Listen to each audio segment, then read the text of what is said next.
okay? This is on begging. So this goes back to reinforcing the right behavior.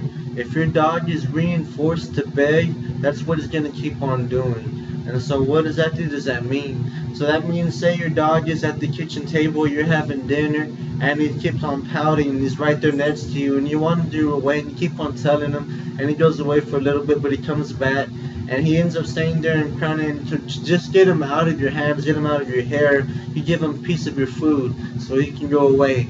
That right there, that action is reinforcing that wrong behavior that you want. You're making it stronger for him to keep on coming back and keep on doing the begging, because that is what got him his reward. His reward was the food, and the way he got it was through begging. So that's very important to keep in mind on reinforcing the right behavior, to keep in mind about begging, to not reinforce it on accident. And that's what many people do, and then whenever they got tired of it, say, okay, that's enough, no more, now go. And the dog doesn't want to go, the dog doesn't want to listen. Why? Because he knows what he needs to do to get the food, which is what you don't want at this point, and it just furthers your frustration. And so begging, you need to really control it and make sure that your dog is out of the way whenever you're eating. He needs to know that whenever it's meal times for you, that he cannot be eating around the table. He cannot be having your food, because that causes problems that you don't want. Say with your children or with people over that you have guests, you don't want your dog to be begging there,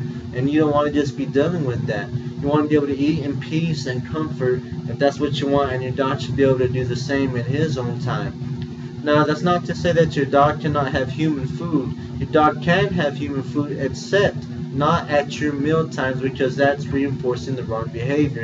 And so you want to give him mealtime, you want to give him human food at the proper times of reward. And so say you're teaching your dog something, a human food could be a highly valued reward. There's different kinds of rewards that range from the, okay, I like this, to, oh my God, I love this, I want some more of it. And so petting and praise is more on the lower scale, but it's absolutely effective.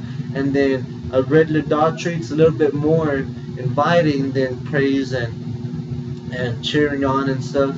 But human food and stuff is even more at the top than that. And so you'll begin to learn as your dog is growing up what exactly is high priority for him on his reward section, on his rewards.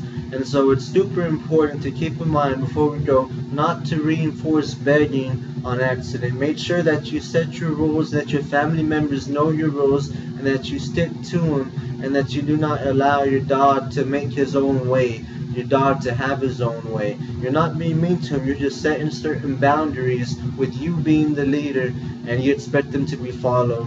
And doing that, a harmonious situation will come of it, and you'll have a great time around meal times with you and your family members.